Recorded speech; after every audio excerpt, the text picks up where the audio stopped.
একটু আগে আমি বলেছিলাম না এই ভিডিওতে, পানিহাটি বাস স্ট্যান্ডে আর কি আমাদের দোকান, এই দোকানে বলছে এই রাস্তা দিয়ে তুলে দেবে। যে কোথায় যাব ঠিক এখন, যে আমরা কোথায় যাব কী করব কিছু বুঝতে পারছি না। এই দোকানের ভরসায় মেয়ের স্কুল টিউশানি সব হয়, এইটুকুনি বাচ্চাকে নিয়ে কোথায় যাব। আপনারা বেশি বেশি করে শেয়ার করুন যাতে ভিডিওটা সবাই দেখতে পায়।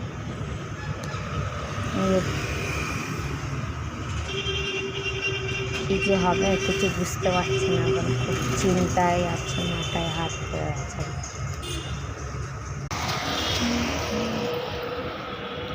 দেখো ওইদিকে সব ভাঙা পড়বে, সব গরিব মানুষরা থাকে, আমরাও গরিব, আমরাও ড্রেনের পাশে থাকি, কী করে যে ঘর ভাড়া নেবো সেটাই ভাব।